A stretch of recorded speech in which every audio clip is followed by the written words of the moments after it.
এই জন্য মুসলমান ভাইরা রে আমার, এই পৃথিবীর ভিতরে আল্লাহ তাআলা আমার আপনার পয়গম্বরকে আল্লাহ তাআলা সবচাইতে শ্রেষ্ঠত্ব দিয়া সবচাইতে শ্রেষ্ঠ পয়গম্বর হিসাবে এই জমিনের ভিতরে আল্লাহ তাআলা পাঠাইলেন।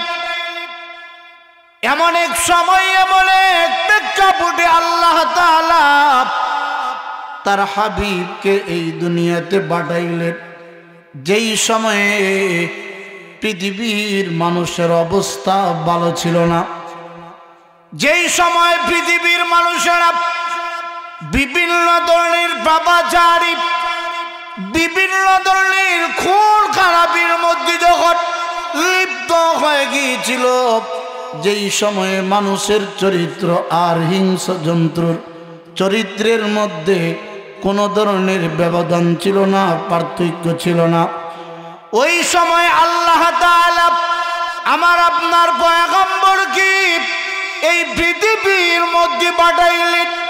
শুধু তাই নয়, এই পৃথিবীর মধ্যে পাঠাইয়া এই পৃথিবীর পথ খারাপ, পথগুলা, পথগ্রস্ততা মানুষগুলাকে, দিনগুলা মানুষদেরকে ইসলাম আর কোরআন বোঝানোর জন্য সিরতে মুস্তাকিম তথা ইসলামের জন্য তাদের পিছনে মেহনত আর মুজাহাদা করলেন। সুবহানাল্লাহ।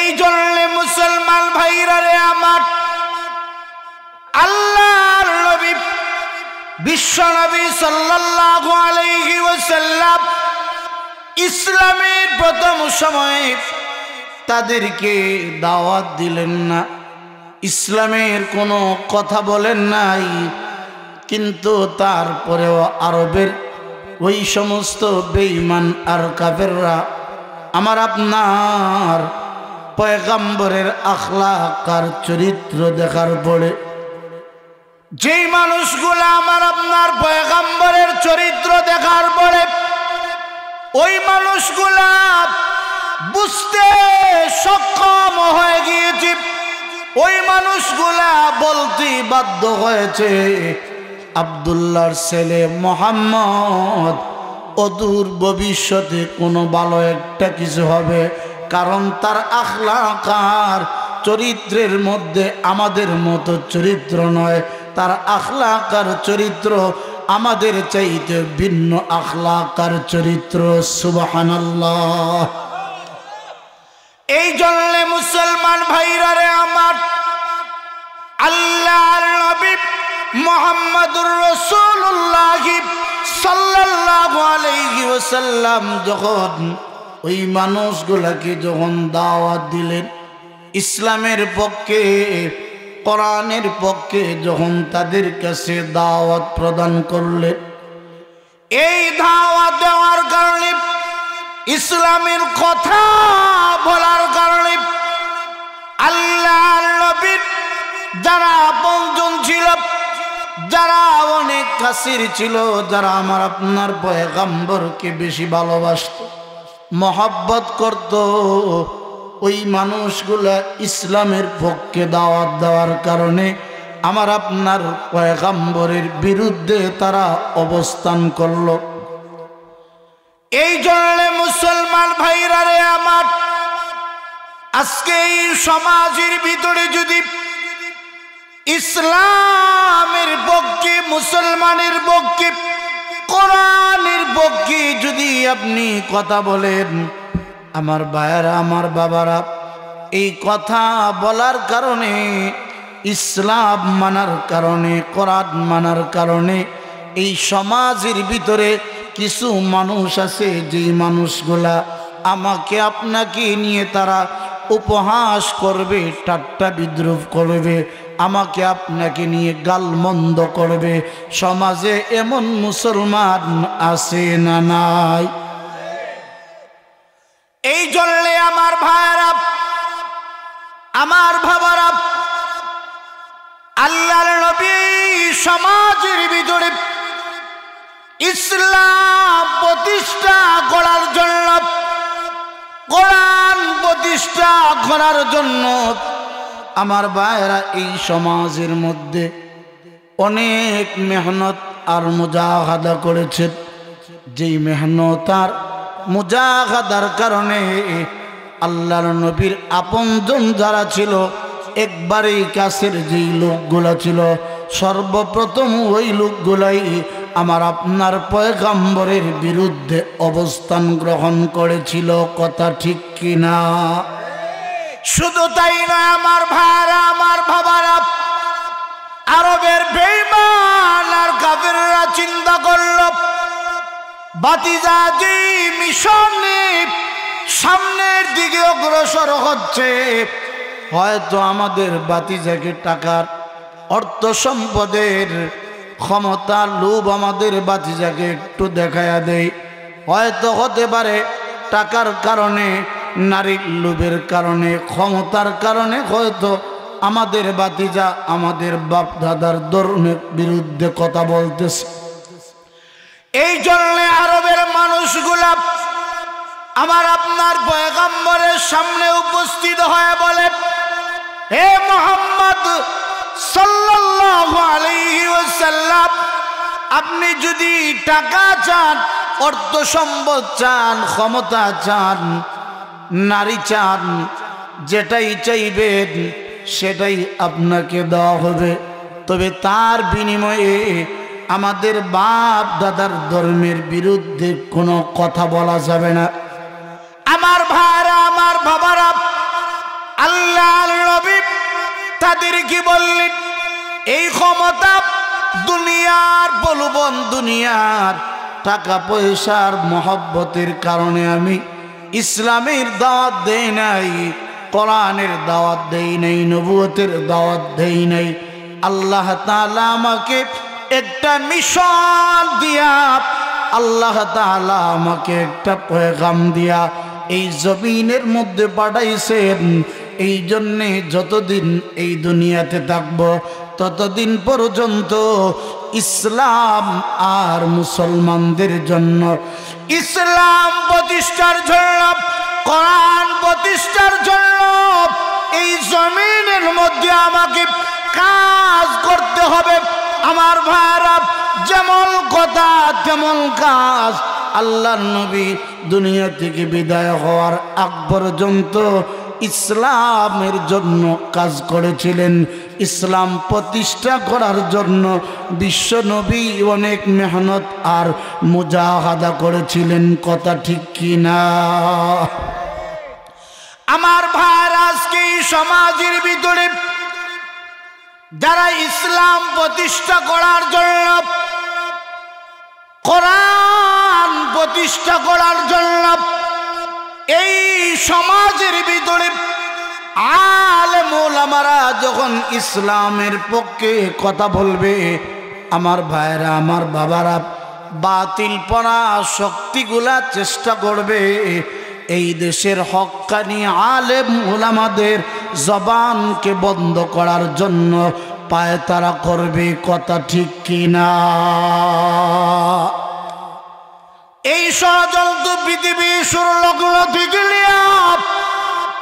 কিয়ামত পর্যন্ত যারা এই সমাজের ভিতরে হক কথা যারা সমাজের মধ্যে বলবে, আমার ভাইরা, আমার বাবারা, এই সমাজের মানুষগুলা তাদের জবানকে বন্ধ করে দেওয়ার জন্য চক্রান্ত করবে।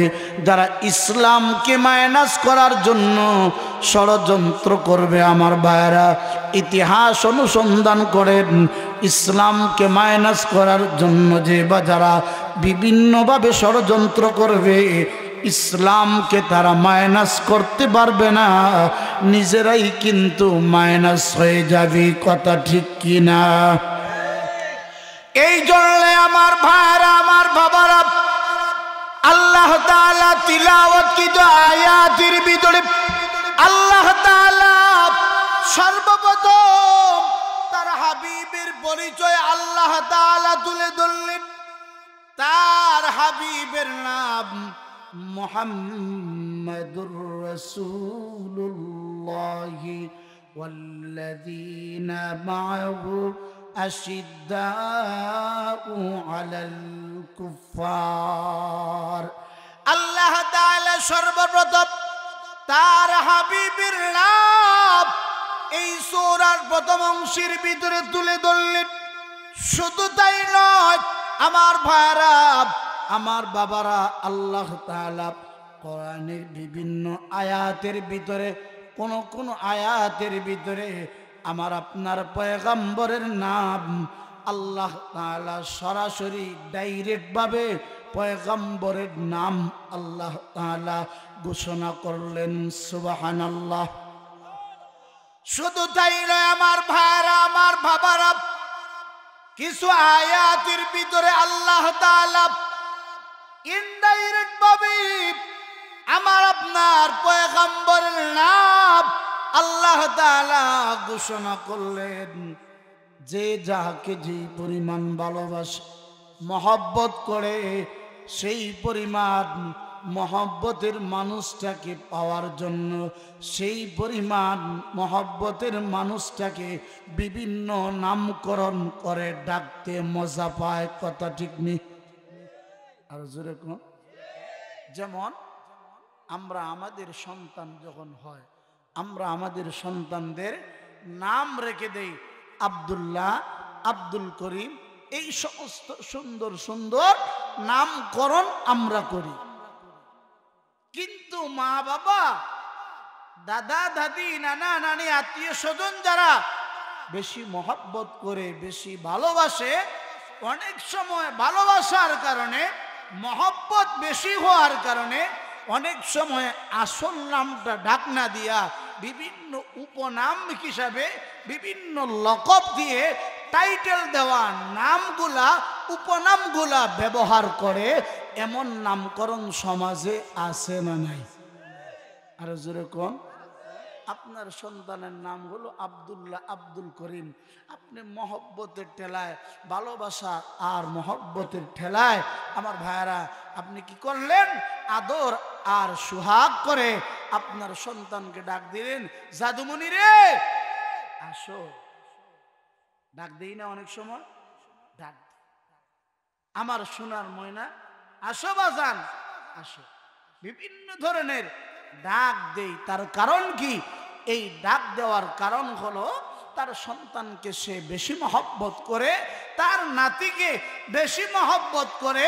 এজন্যই দাদা দাদিরা বিভিন্ন সময় বিভিন্ন উপনাম ব্যবহার করে, মহব্বত বেশি হওয়ার কারণে। কথা ঠিক নেই?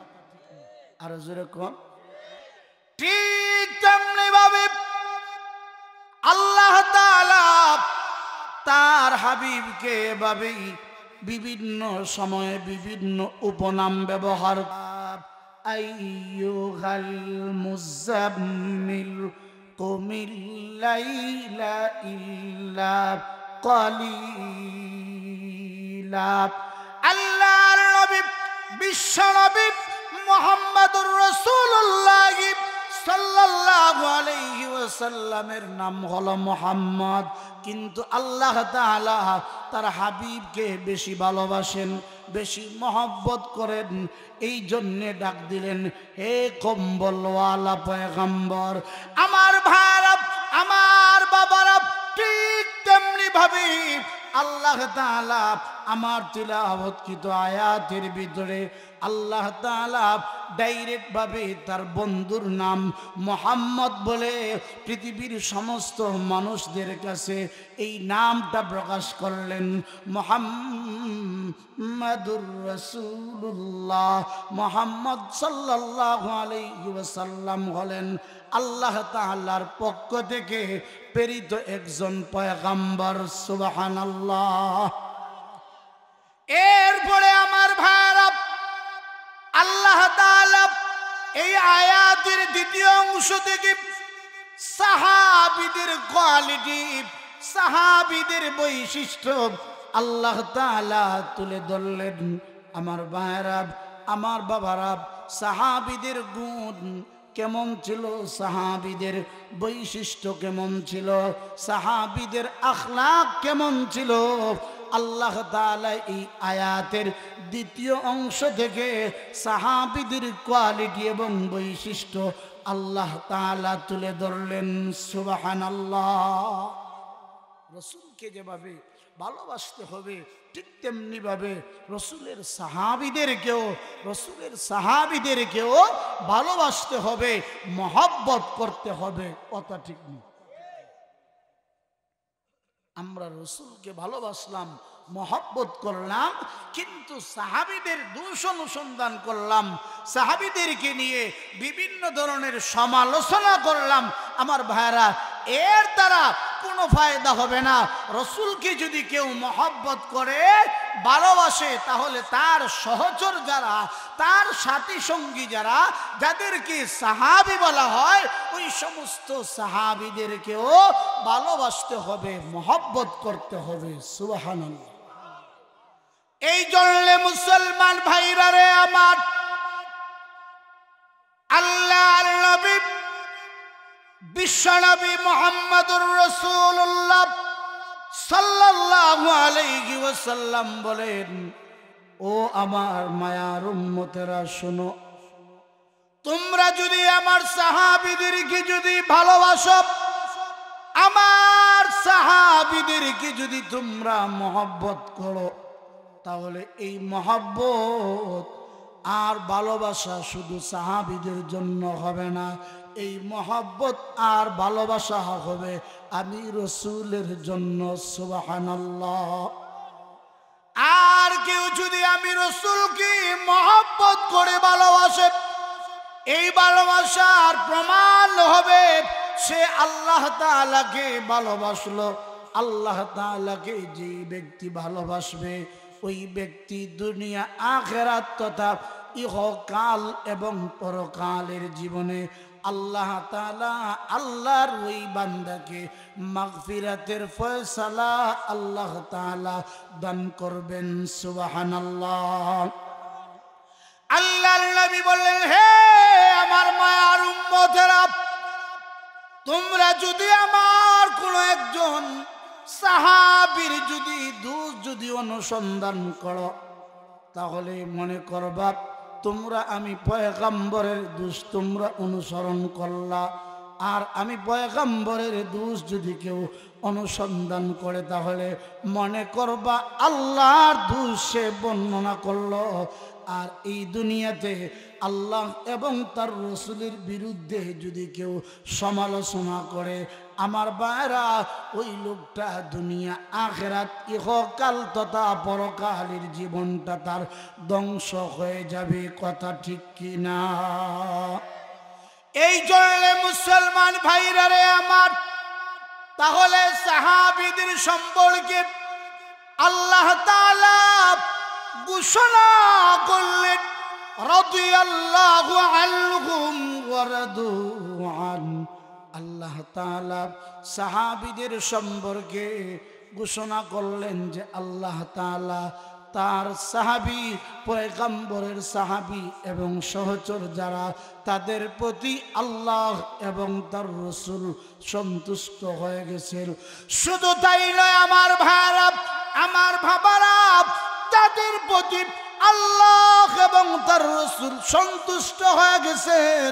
ওই সাহাবীরাও আল্লাহ এবং তার রাসূলের প্রতি সাহাবীরাও সন্তুষ্ট হয়ে গেছেন। সুবহানাল্লাহ। তাহলে সাহাবায়ে কেরামের ইজ্জত সম্মান, সাহাবীদের মান মর্যাদা আছে না নাই? আরো জোরে বলেন, আছে না নাই?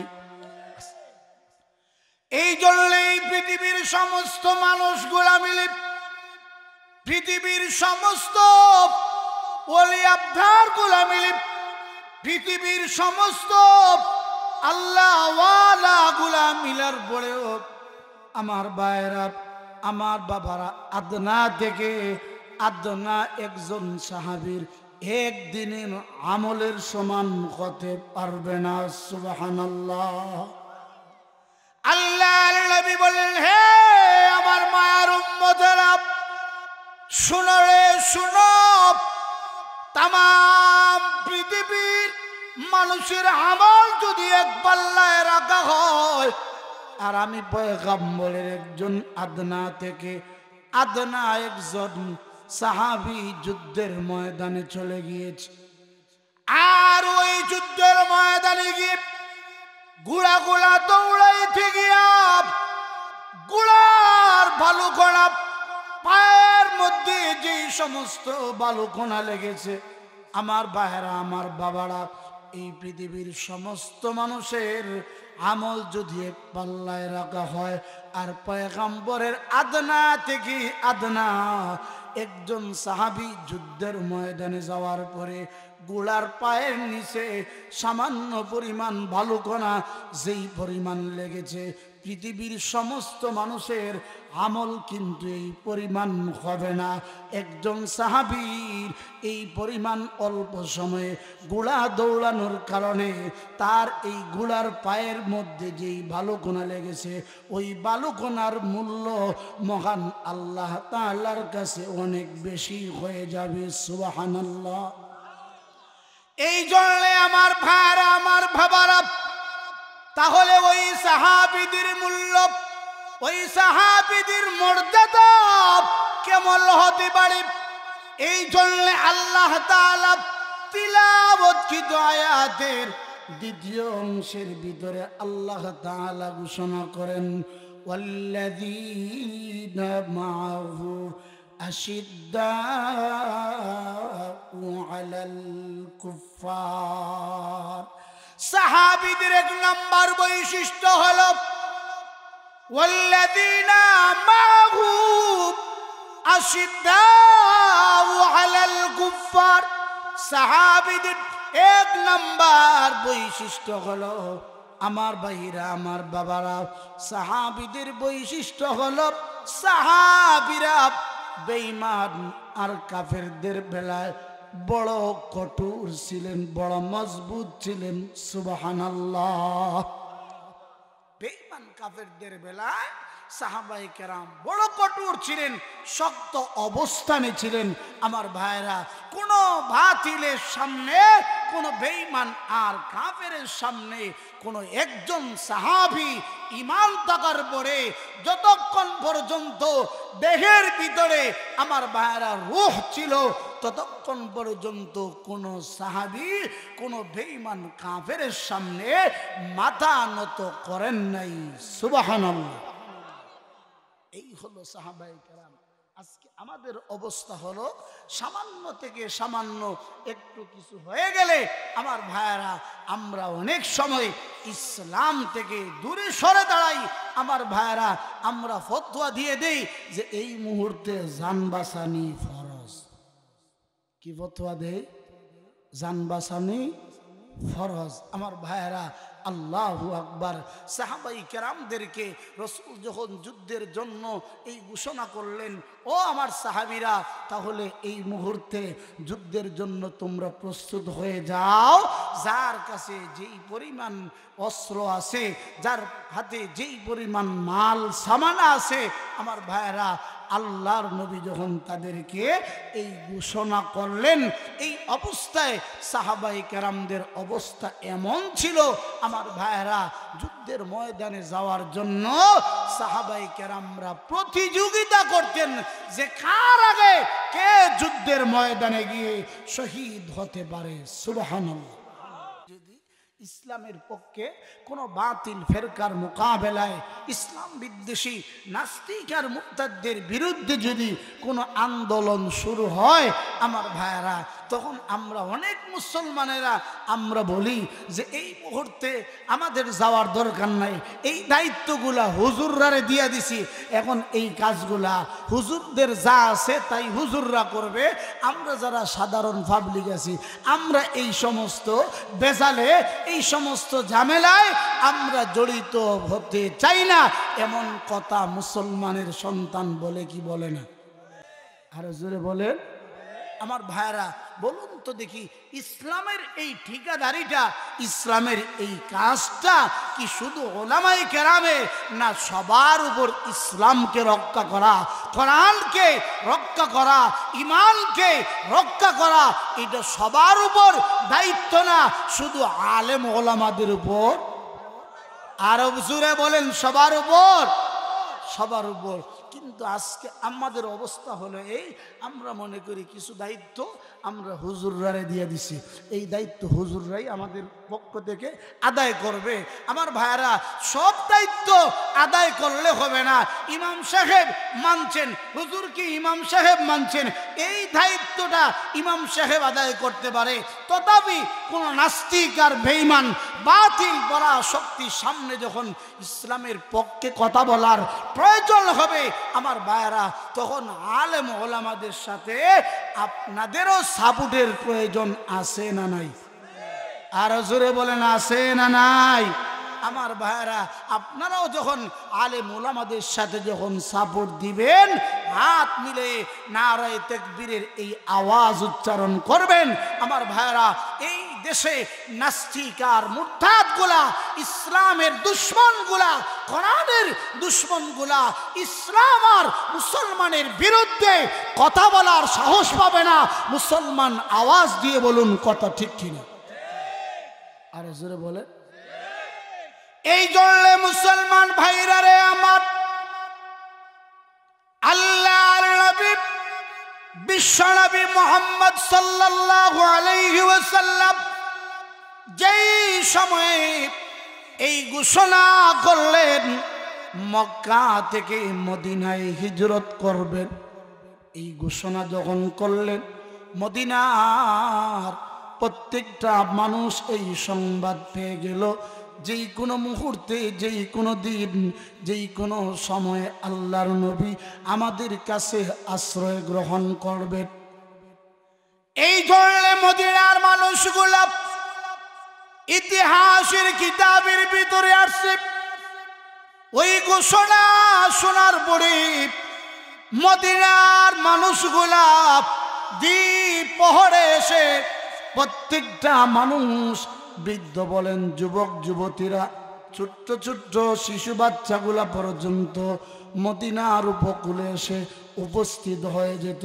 দীর্ঘ সময় তারা অপেক্ষা করত, যে মনে হয় আজকেই মনে হয় আল্লাহর নবী বিশ্ব নবী আগমন করবেন, আজকেই যদি আগমন করেন তাহলে বিশ্ব নবীর সাথে মোলাকাত করব, সাক্ষাৎ করব।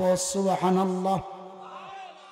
কিন্তু আমার ভাইরা, আমার বাবারা, এই সময়টা যখন অতিবাহিত হয়ে যায়, সবাই প্রত্যেকের বাড়িতে চলে যায়। আবার যখন পরের দিন দ্বিপ্রহর যখন হয়ে যায়, আবার সবাই কিন্তু শহরে উপস্থিত হয়ে যায়, যে মনে হয় আজকেই বিশ্ব নবী আগমন করবেন। এভাবেই প্রত্যেক দিন সবাই আগমন করত, আবার চলে যেত। আগ্রহ তার একমাত্র কারণ হলো আল্লাহর নবী বিশ্ব নবী মুহাম্মদুর রাসূলুল্লাহ সাল্লাল্লাহু আলাইহি ওয়াসাল্লামের সাথে মুলাকাত করা, সাক্ষাৎ করা। সুবহানাল্লাহ। এই জন্য আমার ভাইরা, আমার বাবারা, আল্লাহর নবী যেই দিন আগমন করলেন, আগমন করার পরে এই সংবাদটা যখন মদিনার মানুষগুলা যখন জানতে পারল আজকেই আল্লাহর হাবিব আমাদের মদিনায় আগমন করেছে, সমস্ত মানুষগুলা ঐক্যবদ্ধ হইয়া, যুবক বলেন, যুবতী বলেন, বৃদ্ধ বৃদ্ধা বলেন, আমার ভাইয়েরা, শিশু বাচ্চারা পর্যন্ত আনন্দে আত্মহারা হয়ে গেল।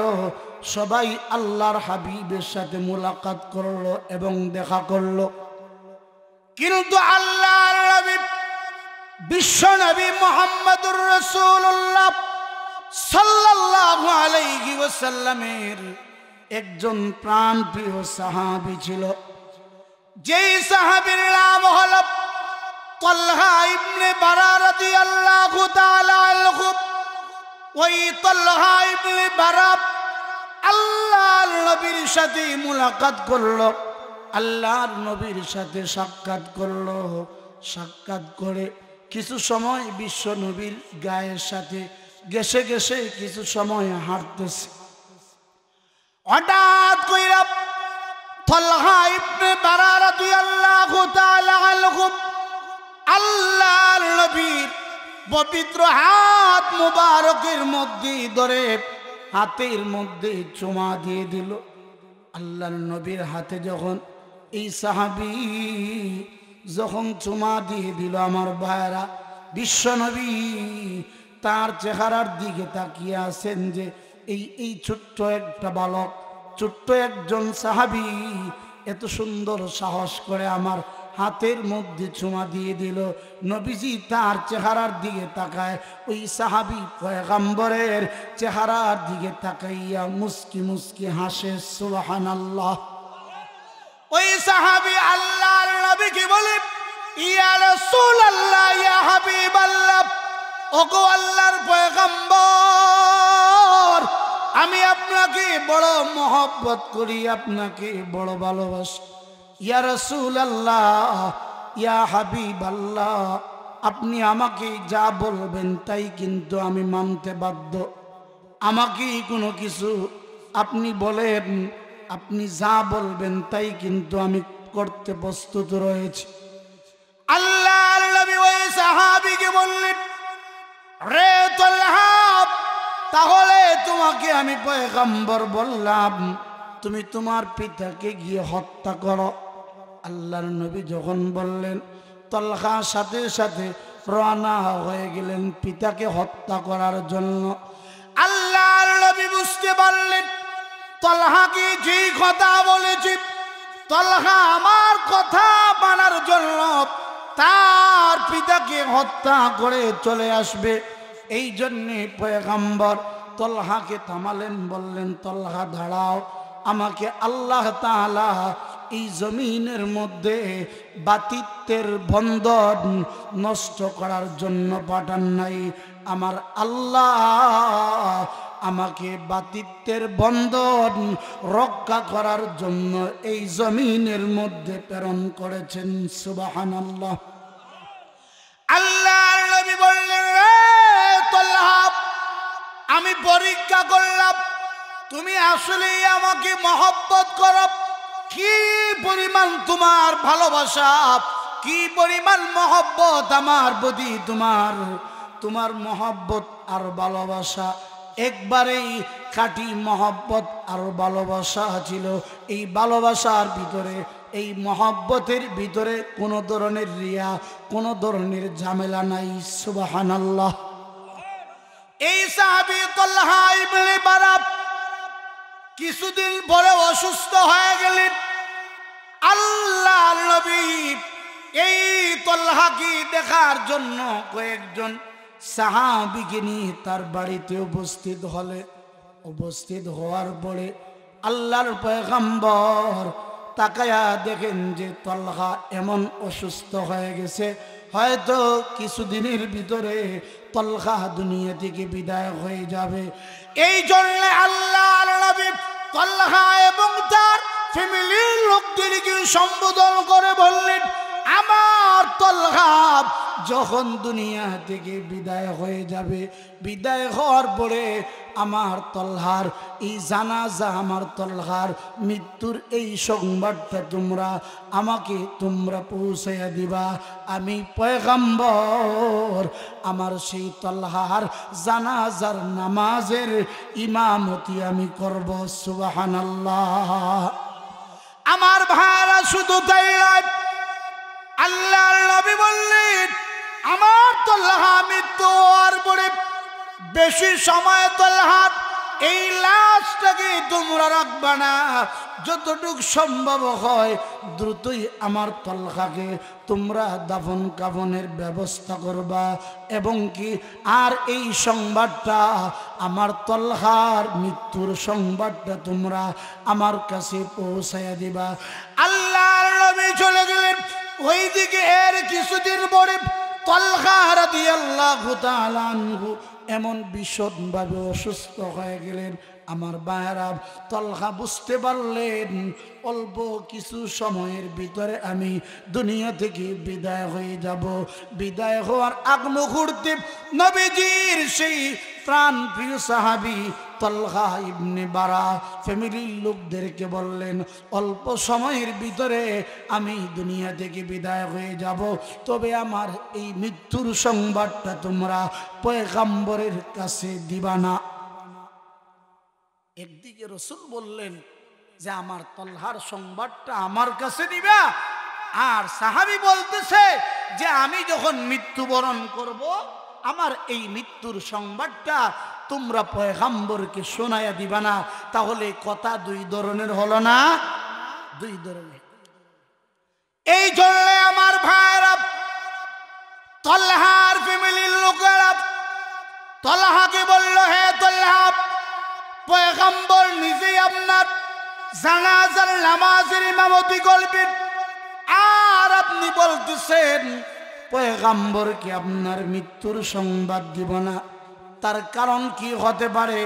আমার ভাইরা, আমার বাবারা, ভালো করে শ্রবণ করেন।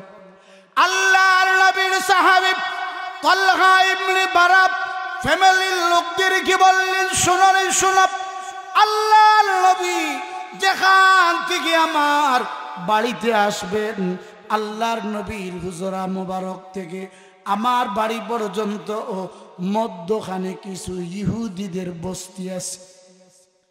এই জন্য যদি রাত্রিতে এই সংবাদটা যদি তোমরা পয়গম্বরের কাছে পৌঁছে দাও, আর এই রাত্রিতে আল্লাহর নবী যদি আমার জানাজার নামাজ পড়ানোর জন্য যদি রওনা হয়ে যান, তাহলে অবশ্যই অবশ্যই ইহুদি বস্তিদের কাছ দিয়েই কিন্তু পয়গম্বর আসতে হবে। আর ইহুদিরা আমার আপনার পয়গম্বরের চরম পর্যায়ের দুশমন ছিল।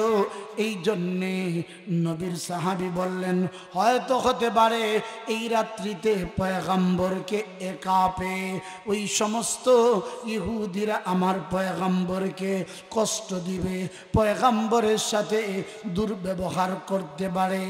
আল্লাহর নবী বিশ্বনবী মুহাম্মদুর রাসূলুল্লাহ সাল্লাল্লাহু আলাইহি ওয়াসাল্লামকে কোনো না কোনো ভাবে কষ্ট দিবে। আমি নবীজির সাহাবী হওয়ার পরে আমার জানাজার নামাজ পয়গম্বর পড়াইতে গিয়া ইহুদিরা আমার পয়গম্বরকে কষ্ট দিবে, তা আমি কোনোভাবেই মানতে পারে না। এইভাবেই তোমরা নিজেরাই আমার দাফন কাফনের ব্যবস্থা করে দিও। সুবহানাল্লাহ। যেমন কথা তেমন কাজ।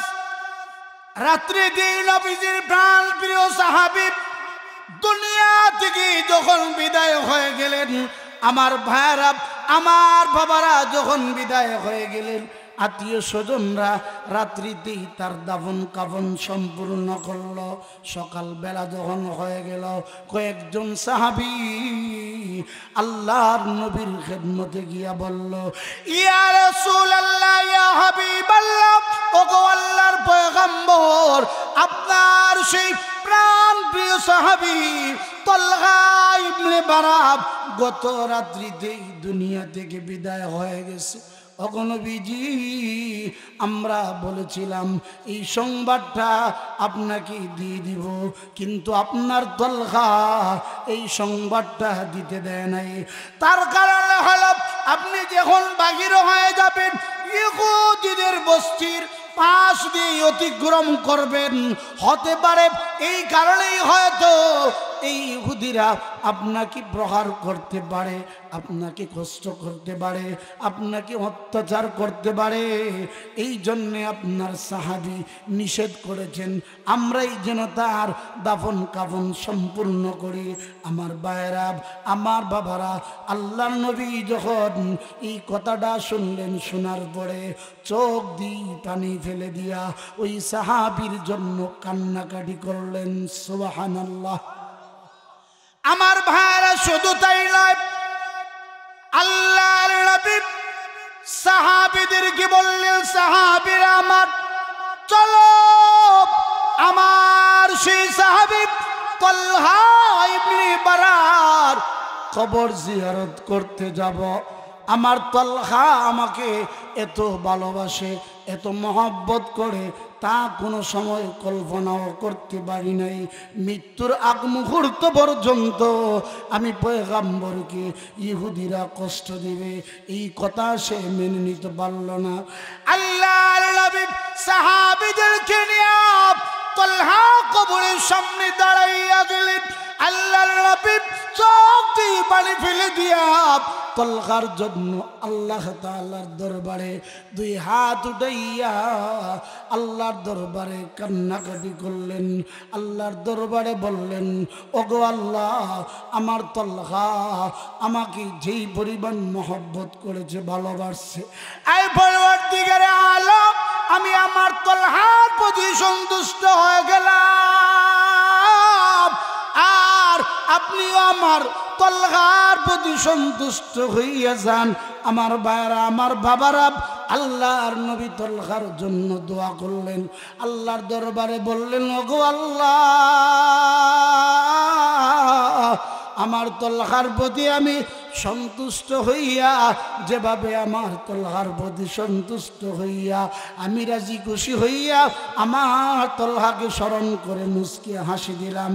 আয় পরবর্তীকারে আলম আপনি আমার তালহার প্রতি সন্তুষ্ট হইয়া আপনিও আমার তালহার প্রতি একটা মুস্কি হাসি দিয়ে দেন।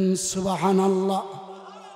আর আমার তালহাও যেন আপনার মুস্কি হাসিটা দেখার পরে আমার তালহাও যেন একটা মুস্কি হাসি দিয়ে দেয়। সুবহানাল্লাহ।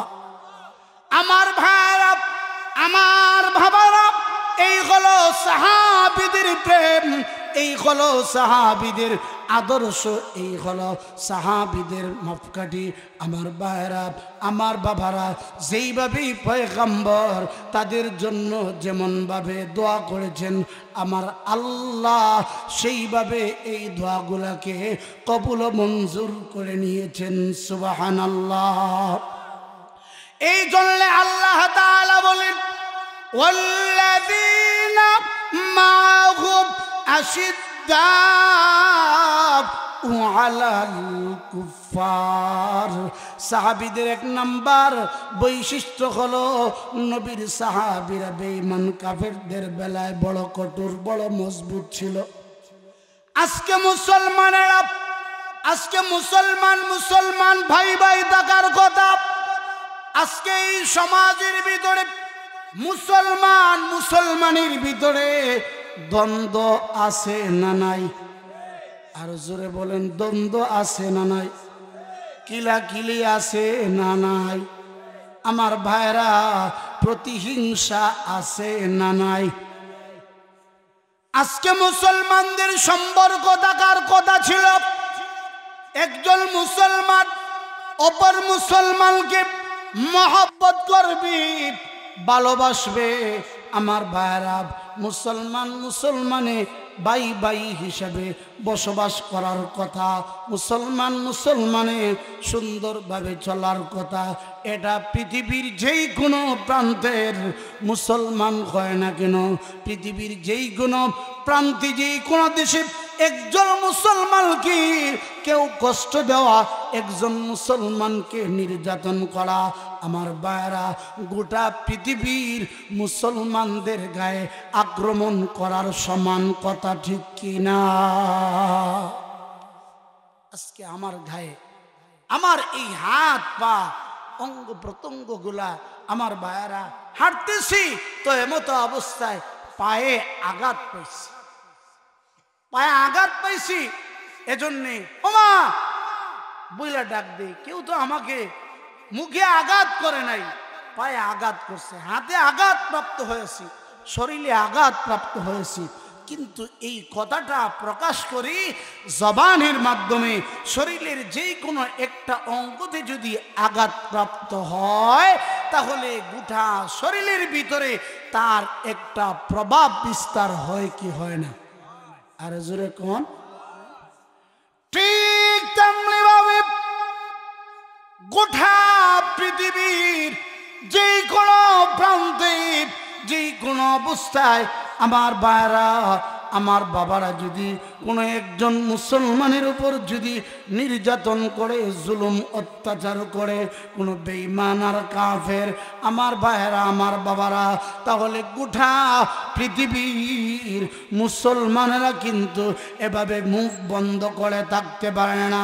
আমার ভাইয়েরা আমার বাবারা, আমরা যদি গোটা পৃথিবীর মুসলমানেরা যদি এক যদি হয়ে যায়, আর কোনো একটা মুসলমানের উপর যখন আক্রমণ করবে, কোনো বেঈমান আর কাফের যখন আক্রমণ করবে, গোটা পৃথিবীর মুসলমানেরা যদি নারায়ে তাকবীরের এই আওয়াজ দিয়ে যদি উচ্চারণ করতে পারে, আমার ভাইয়েরা আমার বাবারা, তাহলে বাতিল পরাশক্তিগুলা, ইসলাম আর মুসলমানের দুশ্মনগুলা বুঝতে পারবে মুসলমান ঘুমায় নাই, মুসলমান এখনো জাগ্রত আছে। কথা ঠিক কি না?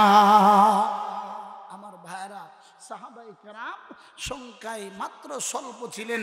আমার ভাইরা এই সংখ্যায় স্বল্প থাকার পরেও সাহাবায়ে কেরামের অবস্থা এমন ছিল যে সাহাবায়ে কেরামরা সংখ্যায় কম, কিন্তু তাদের আমল, তাদের আখলাক, তাদের চরিত্র এমন পর্যায়ে গিয়েছিল।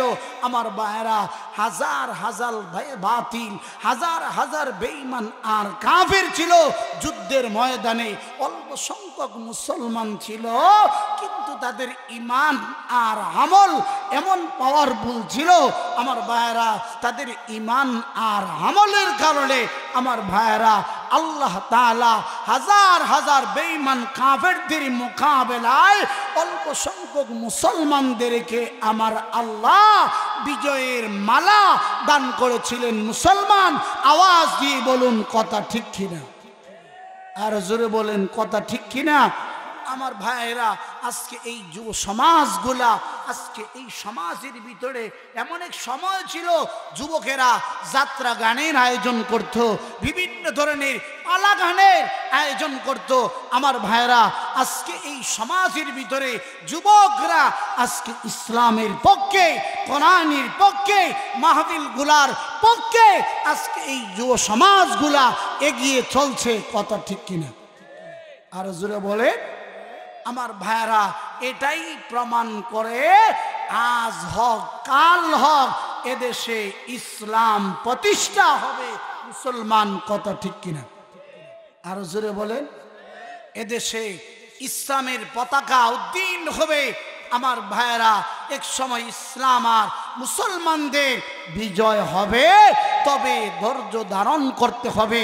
আমার ভাইরা আমার বাবারা, বাতিল বেশি দিন টিকে থাকতে পারে না।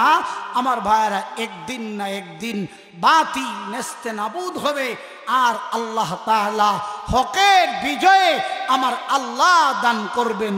সুবহানাল্লাহ। এই জন্য মুসলমান ভাইরা রে আমার, তো বলতেছিলাম সাহাবায়ে কেরামদের অবস্থা।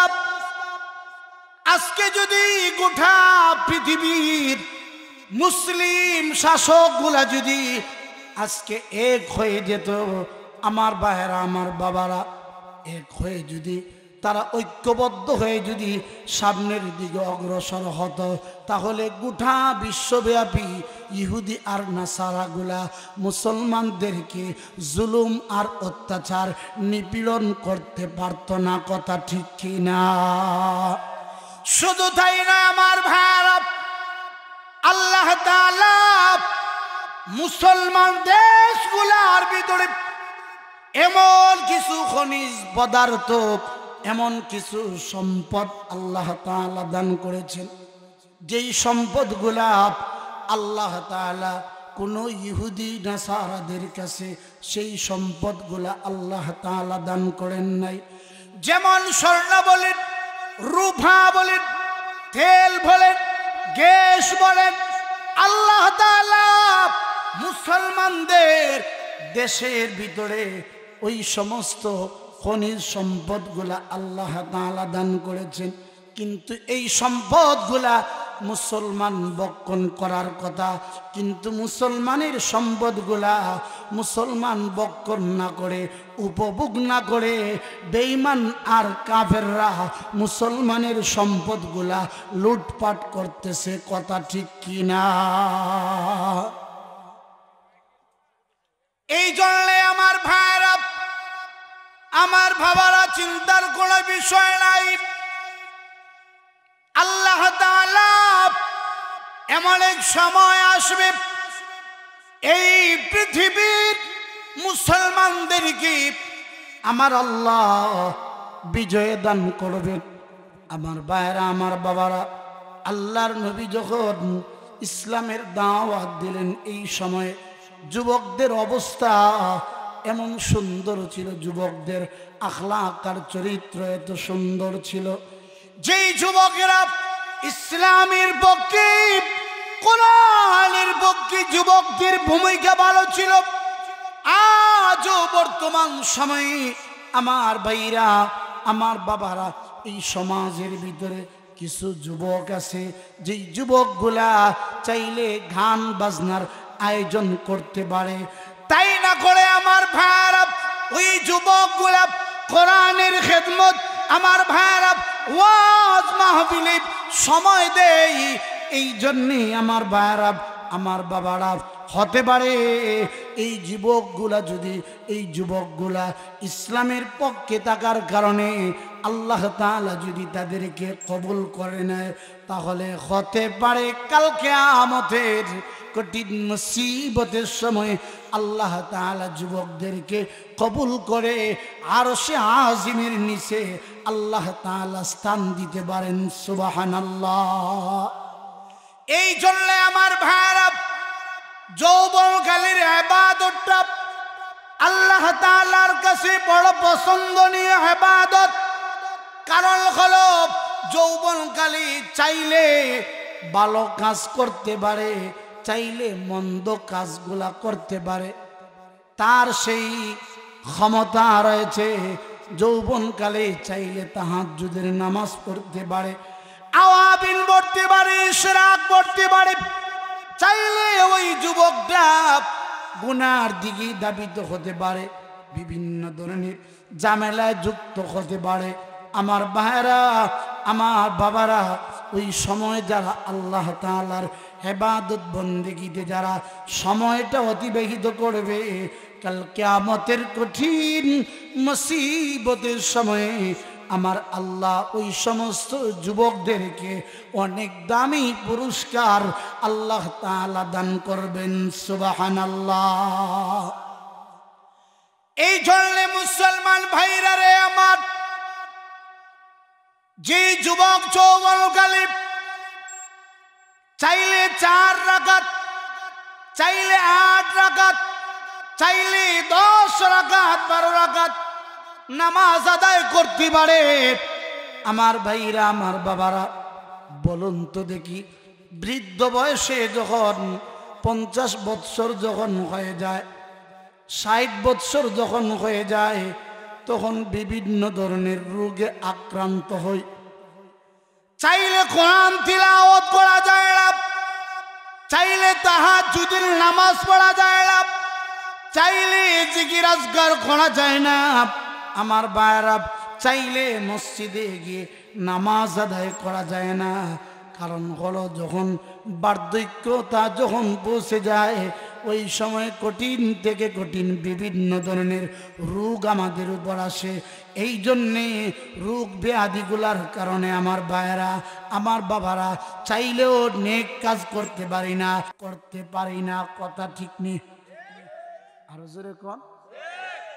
কিন্তু আমার ভাইরা, যদি যৌবনকাল যদি থাকে, সুস্থতা থাকে, চাইলে ওই যুবক ভালো কাজ করতে পারে, চাইলে ওই যুবকটা কোরআন তিলাওয়াতি কাটাইতে পারে।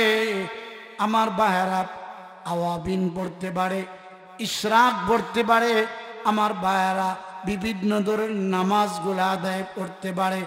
আমার ভাইরা চাইলে তারাবির নামাজগুলা সুন্দরভাবে সারাদিন রোজা আদায় করে লম্বা তারাবির নামাজ 20 রাকাত আদায় করতে পারে এমন সমাজে যুবক আছে না নাই? এই জন্য মুসলমান ভাইরা রে আমার, আমাদের সামনে হলো পবিত্র রমজান মাস। কি মাস? আরো জোরে কোন? রমজান মাস। এই জন্যে রমজান মাস যখন আগমন করে আল্লাহর নবী বিশ্ব নবী মুহাম্মদুর রাসূলুল্লাহ সাল্লাল্লাহু আলাইহি ওয়াসাল্লাম আমল করতেন এবং কি সাহাবায়ে কেরামরাও আমল বেশি বেশি করে আমল করতেন। শুধু তাই নয় আমার ভাইরা, এই মাস আগমন করার আগে সাহাবীরা নফল বেশি বেশি রোজা আদায় করতেন যেন রমজান মাস আসলে তাদের কষ্ট হয় না। পবিত্র শাবান মাস থেকে আমার ভাইরা আমার বাবারা সাহাবায়ে কেরামরা নফল রোজা রেখে রেখে প্র্যাকটিক্যাল আমলের জন্য প্রস্তুতি গ্রহণ করতেন। সুবহানাল্লাহ। এই জন্য আমার ভাইরা যখন রমজান মাস যখন আসবে ওই সময় দুইটা আমল করা। এক নাম্বার হলো আমার ভাইরা আমার বাবারা, এক নাম্বার হলো বেশি বেশি কালিমা পাঠ করা। বেশি বেশি কি করা? আরো জোরে বলেন, কি পাঠ করা? বেশি বেশি কালিমা পাঠ করা। লা ইলাহা ইল্লাল্লাহু মুহাম্মাদুর রাসূলুল্লাহ। আল্লাহ তাআলার একত্ববাদের পরিচয় দেওয়া কালিমা বেশি বেশি করে পাঠ করা। আমার ভাইরা আমার বাবারা, দুই নাম্বার হলো আল্লাহ তাআলার কাছে ইস্তেগফারের আমল করা। ইস্তেগফার যত বেশি ইস্তেগফার করবেন এই ইস্তেগফারের মাধ্যমে বান্দার গুনাহ খাতা মাফ হয়ে যায়। সুবহানাল্লাহ। তাহলে এক নাম্বার হলো কালিমা, সব সময় কালিমা পাঠ করা। দুই নাম্বার হলো ইস্তেগফারের আমল করা। আস্তাগফিরুল্লাহ আস্তাগফিরুল্লাহ আস্তাগফিরুল্লাহ রাব্বি মিন কুল্লি যামবিন ওয়া আতুবু ইলাইহি ওয়ালা হাওলা ওয়ালা কুওয়াতা ইল্লা বিল্লাহিল আলিয়্যিল আযীম। আমার ভাইরা, এই দুইটা আমল পবিত্র রমজান মাসে বেশি বেশি করা। সেটা পুরুষ হতে পারে, মহিলা হতে পারে। আমার পর্দার আড়ালের মা বোনেরা যারা আছেন, ও মা এবং বোনেরা, আপনাদেরকেও বলি বেশি বেশি কালিমা পাঠ করা। দুই নাম্বার হলো ইস্তেগফারের আমল করা। করব তো ইনশাআল্লাহ? আর জোরে কোন করব তো? তাহলে যদি ইস্তেগফার আমরা পাঠ করি এর দ্বারা কি হবে? এক নাম্বার হলো ইস্তেগফারের দ্বারা আমার ভাইরা আমার বাবারা আল্লাহ তাআলা আমার আপনার জীবনের গুনাহ খাতা আল্লাহ তাআলা মাফ করে দিবেন। সুবহানাল্লাহ। আল্লাহ তাআলা গুনাহ খাতা মাফ করে দিবেন। দুই নাম্বার, যদি আমরা ইস্তেগফার পড়ি তাহলে আমার আল্লাহ আমাকে আপনাকে এমন জায়গা থেকে রিজিকের ব্যবস্থা করে দিবেন, কল্পনা করতে পারবেন না। এমন জায়গা থেকে আমার আল্লাহ আমার আপনার রিজিকের ব্যবস্থা আল্লাহ তাআলা করে দিবেন। সুবহানাল্লাহ। দুই নাম্বার হলো আমার ভাইরা, যদি কোন ধরনের বালা মুসিবত এসে থাকে আল্লাহ তাআলা ইস্তেগফারের আমলের কারণে সব ধরনের মুসিবত থেকে আল্লাহ তাআলা আমাদেরকে হেফাজত করবেন। সুবহানাল্লাহ।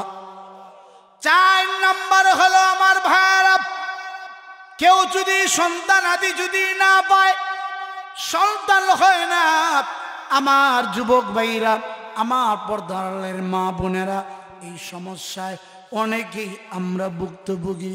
এই সমস্যার ভিতরে অনেক মা বোনেরা আছেন।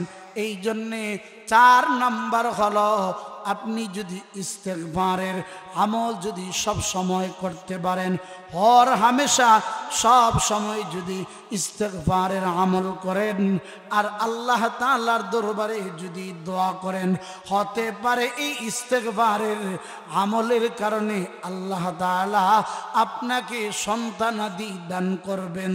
সুবহানাল্লাহ। তাহলে আমার ভাইরা, বেশি বেশি দুইটা আমল করা, পবিত্র রমজান মাসে এই দুইটা আমল আমরা বেশি বেশি করব।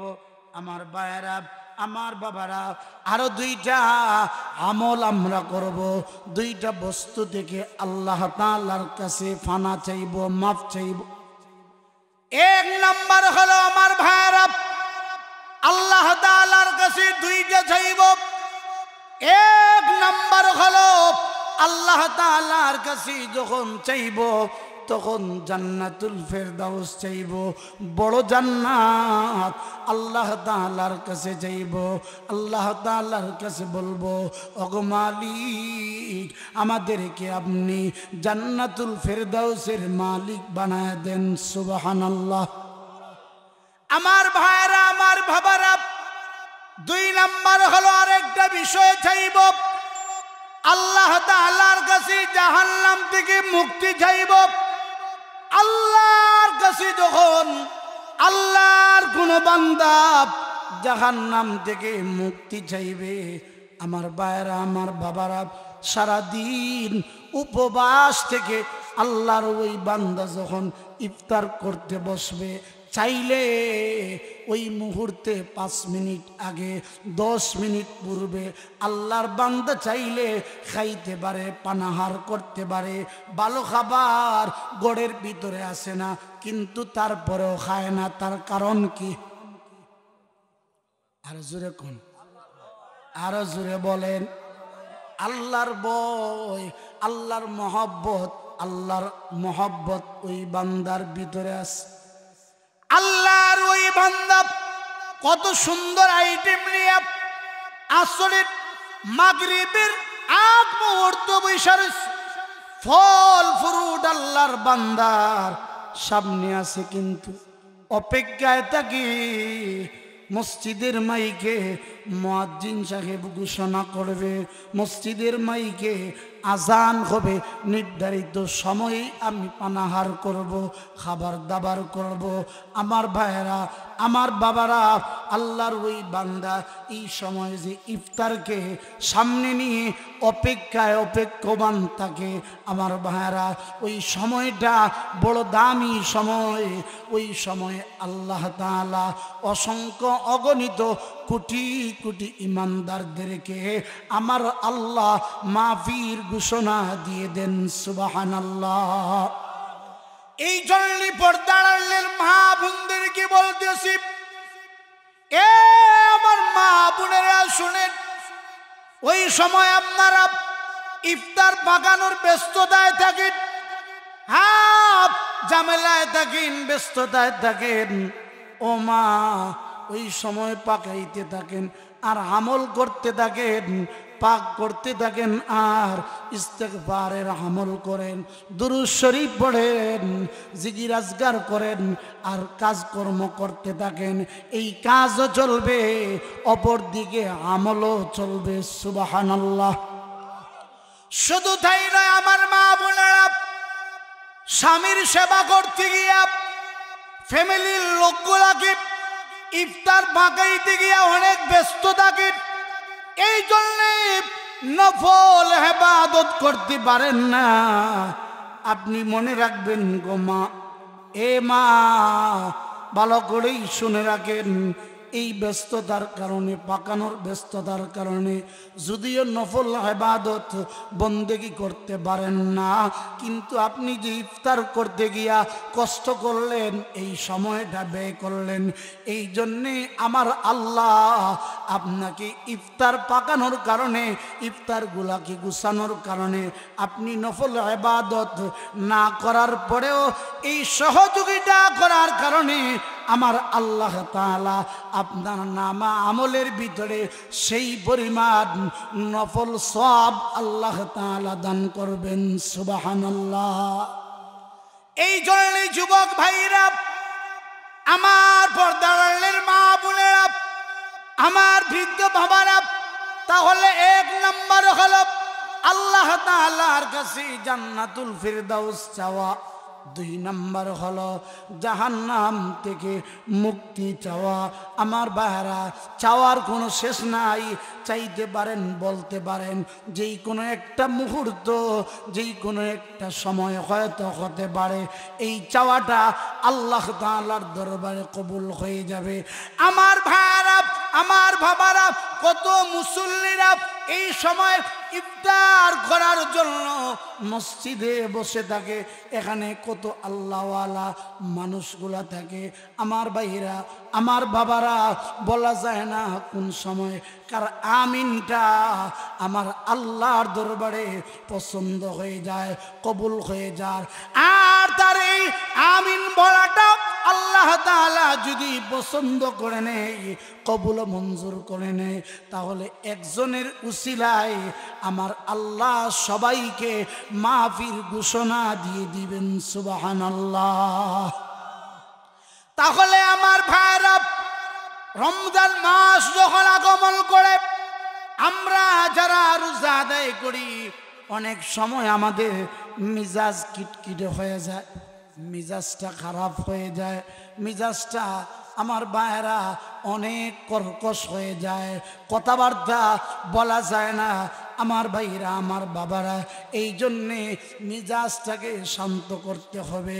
কেউ যদি আপনার সাথে দুর্ব্যবহার করে, কেউ যদি রোজা রাখার অবস্থায় যদি আপনার সাথে দুর্ব্যবহার করে, মন্দ কথা বলে, তার কথার কোনো প্রতি উত্তর দিবেন না। আপনি জবান বন্ধ করবেন। এর পুরস্কার আমার আল্লাহ আমাকে আপনাকে দান করবেন সুবহানাল্লাহ। এই জন্যই কোনো যদি ভালো আমল নাও করতে পারেন, পবিত্র রমজান মাসে যদি আর যদি কোনো আমল নাও করতে পারেন, আমার ভাইরা, আমার বাবারা, কমসে কম সুবহানাল্লাহ, আলহামদুলিল্লাহ, আল্লাহু আকবার, এই আমলটা তো আমরা করতে পারবো। কি বলেন? আর কঠিন কোনো আমল যদি নাও করেন, তাহলে সুবহানাল্লাহ, আলহামদুলিল্লাহ, আল্লাহু আকবার, এই আমলগুলা করতে থাকবেন, করতে থাকবেন। আমার ভাইরা, 4 নম্বর হলো ইস্তেগফার পড়তে থাকবেন। যদি আপনার কথার দ্বারা, কাজের দ্বারা যদি কোনো গুনাহ হয়ে যায়, তাহলে এই ইস্তেগফার বলার দ্বারা এই ছোট্ট ছোট্ট গুনাহ খাতা আল্লাহ তাআলা মাফ করে দিবেন সুবহানাল্লাহ। 5 নম্বর হলো আমার ভাইরা, আমরা দুরূদ শরীফের আমলগুলা করব। অল্প সময়েই তো দুরূদ শরীফ পড়া যায়, বেশি সময় লাগে না। অল্প সময়ে দুরূদ শরীফ পাঠ করা যায়। লম্বা দুরূদ যদিও না পড়েন, তারপরেও বলতে পারবেন সাল্লাল্লাহু আলাইহি ওয়াসাল্লাম, সাল্লাল্লাহু আলাইহি ওয়াসাল্লাম। এই আমলগুলা তো কমসে কম করতে পারবেন। আর জোরে কোন আমার পর্দার মা, এই আমলগুলা আপনাদের জন্য প্রযোজ্য। এই আমলগুলা শুধু পুরুষের জন্য নয়, পর্দার আড়ালের মা বোনেরা যারা আপনারাও এই আমলগুলা করবেন। ভাত পাকাইতেছেন, তরকারি পাকাইতেছেন, সেহরি সময় উঠছেন, এই আমলগুলা জারি করবেন। এই আমল হয়তো ছোট হতে পারে, কিন্তু এই অল্প আমলটাই দেখবেন কাল কিয়ামতের ময়দানে মাহশরে উহুদ পাহাড় সমপর্যায়ের নেক হয়ে যাবে সুবহানাল্লাহ। এই জন্য মুসলমান ভাইরা রে আমার, জাহান্নাম থেকে মুক্তির জন্য আল্লাহ তাআলার কাছে দোয়া করা। আল্লাহ তাআলা পবিত্র রমজান মাসে কত হতভাগা, কত পাপিষ্ঠকে আল্লাহ তাআলা মাফ করবেন, সেটা বলা যায় না। আমার ভাইরা, কত পাপিষ্ঠ গুনাহগারকে আল্লাহ তাআলা মাফ করবেন। এই জন্যে হতে পারে ওই সমস্ত পাপিষ্ঠদের সাথে যদি আল্লাহ তাআলা আমাদেরকেও যদি আমার আল্লাহ মাফ করে দেন, তাহলে আল্লাহ তাআলার কোনো ক্ষতি হবে না। কথা ঠিক কি না? এই জন্য মুসলমান ভাইরা রে আমার, এই সময়টা বড় গনিমত মনে করা। এই রমজান মাসটা অতি দ্রুত ভাবে চলে যাবে আমার ভাইরা। এই কোরআন অবতীর্ণ করার মাস, কোরআন অবতীর্ণ আল্লাহ তাআলা করেছেন। এজন্যই বরকত, রহমত আর মাগফিরাত আমার আপনার জন্য অপেক্ষা করবে। আমরা কি বরকত কি পর্যন্ত নিতে পারলাম? কি পর্যন্ত মাগফিরাত অর্জন করতে পারলাম? আমার ভাইরা, কি পর্যন্ত জাহান্নাম থেকে মুক্তি অর্জন করতে পারলাম? এটা হবে আমার আপনার জীবনের প্রণ আর প্রতিজ্ঞা। কারণ হলো আমার ভাইরা, আল্লাহ তাআলা অপেক্ষায় থাকে তার ওই গোলাম আল্লাহ তাআলার কাছে বলে কি বলে না। দুনিয়ার মানুষের কাছে চাইলে দুনিয়ার মানুষ অসন্তুষ্ট হয়, দুনিয়ার মানুষ রাগ করে। আমার ভাইরা, আমার বাবারা, কিন্তু আল্লাহ তাআলা এমন একজন সত্তা, এমন একজন খালিক আর মালিক। আল্লাহ তাআলার কাছে বান্দা যত চাইবে আমার আল্লাহ তার গোলামের প্রতি তত সন্তুষ্টি হবেন। সুবহানাল্লাহ। দুনিয়ার পৃথিবীর মানুষগুলার কাছে চাইলে পৃথিবীর মানুষেরা অসন্তুষ্ট প্রকাশ করে, আর আল্লাহ তাআলার কাছে বান্দা যখন চাইবে তখন আল্লাহ তাআলা খুশি হয়। আল্লাহ তাআলা অপেক্ষায় থাকে, দেখি আমার গোলাম, আমার বান্দার বান্দি আমার কাছে চায় কি চায় না। এই জন্যে যত বেশি আল্লাহ তাআলার কাছে যত বেশি চাইব, তত আমার আল্লাহ আমাকে আপনাকে মাফ করে দিবেন। সুবহানাল্লাহ। এই জন্যে আমার ভাইরা, এই মাসে আরো কিছু আমল করা চাই, কোরআন তিলাওয়াত করা। এই মাসে বেশি বেশি কোরআন তিলাওয়াত করা। যারা আমরা কোরআন তিলাওয়াত করতে পারি, বেশি বেশি কোরআন তিলাওয়াত করা। এবার যদি বলেন যে হুজুর আমরা কোরআন তিলাওয়াত করতে পারি না, আমরা কি করতে পারি? যারা কোরআন তিলাওয়াত করতে পারেন না তারা কমসে কম সূরাতুল ফাতিহার আমল করবেন। কমসে কম আমার ভাইরা সূরাতুল ফাতিহা তিলাওয়াত করবেন। আর যদি নাও পারেন আমার ভাইরা সূরাতুল ইখলাস পাঠ করবেন। আমার ভাইরা তাও যদি না পারেন কমসে কম সূরাতুল, যেই সূরাটা আমার ভাইরা সূরাতুল কাউসার, এই ছোট্ট ছোট্ট সূরাগুলা তিলাওয়াত করবেন। আর আল্লাহ তাআলার দরবারে মাফ চাইবেন।